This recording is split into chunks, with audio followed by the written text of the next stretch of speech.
Well, guys, after months and months of rumors and speculation about what would Nintendo be releasing, this Switch Pro, this fabled machine that's going to revolutionize Nintendo Switch gameplay, we now have an answer, and it comes to us on Tuesday, July 6th at 9:15 a.m. Eastern Standard Time. I'm going to get into all of that and more. All you guys got to do is sit back and subscribe to the channel. Nintendo Switch announces via tweet. Meet the newest entry in the Nintendo Switch family. The Nintendo Switch OLED model brings the versatility of the Switch experience with a vibrant 7-inch OLED screen, a wide adjustable stand, and more. And it's going to be releasing on October 8th, 2021. If you follow the links, we will do that now. Let's go ahead and make this a little bit bigger. You can see that it's going to run you $350 US. Right away, you notice that it has a new color. We have a white and black color, which I think looks really, really sleek, actually. I'm thinking of my PlayStation 5 and my Nintendo Switch sitting next to it. I have the neon and red variant, the neon blue and the neon red variant. I think it'd be cool to have a white and black model of the Switch next to it. I think that looks really, really sleek, actually. But most people aren't going to be buying it for the color. You're going to be buying it because it has a new 7-inch OLED screen. It also includes a wired LAN port. Right now, if you are using a Nintendo Switch and you want to have it wired like I do, you have to buy the official, or maybe not so official, USB to LAN adapter. So it's just another plug in the back of your console that converts USB Type A to a CAT cable to plug into your Switch for wired connectivity.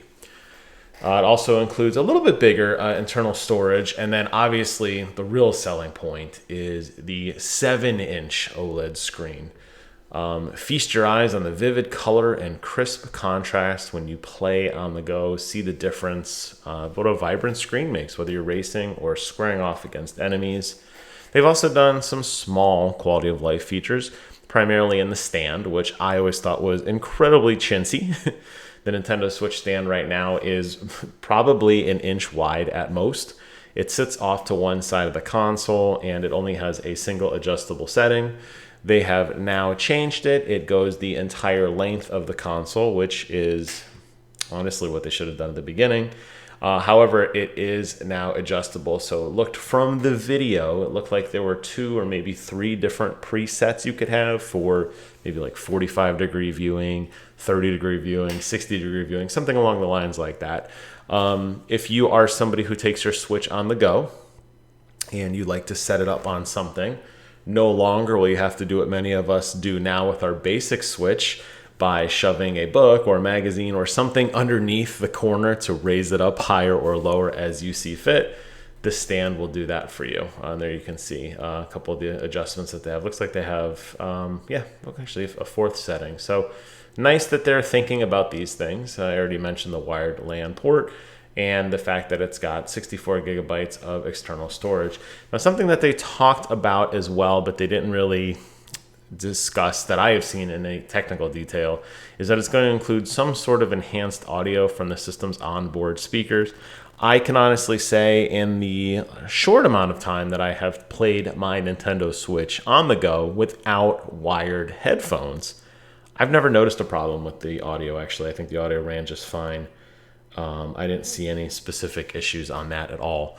However, it looks like they are letting you know that the sound is going to be nice and vibrant right in your face. So I guess that's good. And here's the 3 modes. I mean, this is nothing new. This is exactly what the current Nintendo Switch does. You could dock it into your TV, which I suspect 99.9% of the world does right now.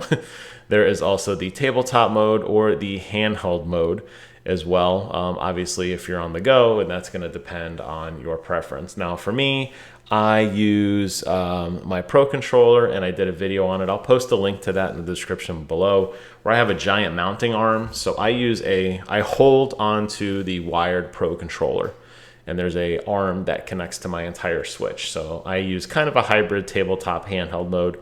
If you don't have that, most people probably using a Pro controller prefer tabletop mode, obviously. If you're like me and you got a little bit bigger hands, the Joy-Cons are kind of tight to hold on to, especially after long periods of time. And as cool as it looks to have a nice handheld mode, the reality is it just cramps your fingers after a while. Looks like they're using the exact same Joy-Cons as before. I don't see any change into the Joy-Con technology. If there was an issue with the quote-unquote the left Joy-Con, the analog drift, whatever you want to call it, doesn't seem like they've released any new updates to that. And I think this is pretty much just the same stuff. There's some high-quality photos we can look at here in a second together. I'm not seeing anything that's really popping out to me. Here you go, a little bit more detail. We'll just look through these images briefly. I'll tell you guys that Nintendo is doing a wise and not wise thing simultaneously. I have been very critical of the Nintendo Switch, particularly in its performance, particularly when I look at games like Breath of the Wild, which did not run at a stable 30 frames per second. Games like Hyrule Warriors 2, which I didn't buy because I think it's unplayable. Monster Hunter is another great example. Monster Hunter Rise runs at an abysmal frame rate, and I suspect the new Pokemon Arceus, if I'm saying that correctly, is going to run in the same way as well. It's going to have a very bad frame rate. What we had all wanted, what we all expected to see from a new Nintendo model was the kind of quote-unquote Pro version, following along lines of PlayStation Pro. Something with a beefier processor, something with a better graphics card, something with DLSS support, something that basically drove the signal better to at least lock us in at 30. I think a lot of these games running at 60 frames a second, that's just not going to happen. I think we have to be realistic here. Nintendo's hardware has just always been out there. Nintendo just does a lot of gimmick stuff. Clearly, the gimmick here being the Joy-Con, the ability with the Move controller. You know, you could dance, you could hold it in your hand, you could bowl, whatever, blah, blah, blah. They put their effort into that. It's not going to be ever along the lines of a PlayStation or an Xbox. However, quality of life is honestly 30 frames a second is the bare minimum now. I have been arguing for a long time 60 frames per second is the definitive way to play games. And the very few Nintendo games that do run at a stable 60 frames per second, like Mario Kart 8 for a perfect example, it looks beautiful. It plays beautiful. It's fun to play. It's fun to just to fall in love with that game. Unfortunately, a lot of the other things that Nintendo Switch has been offering and in kind of the package that they have released, the hardware just can't hold up. And you see this with really bad ports. They're streaming games over to the Switch now. You can't even play native copies of Resident Evil 7 Biohazard. You have to basically play a cloud streamed version. Even other games like Deadly Premonition or some of the other games that they announced at E3 this year, they don't look like they're going to run very well. I had hoped that this version of the Nintendo would fix that. It is not. This is going to be the same choppy, broken frame rate you have now. It's just going to look better because it's an OLED screen, and it's going to be bigger, and it's going to have some quality of life features that honestly should have been included in the first one, but I will give Nintendo credit. They did actually release it. Does this mean we are not getting a Nintendo Switch Pro? Probably. We will wait to see. I am definitely disappointed in this announcement, but I want to hear from you guys in the comments below. Let me know your thoughts on the Nintendo Switch OLED model.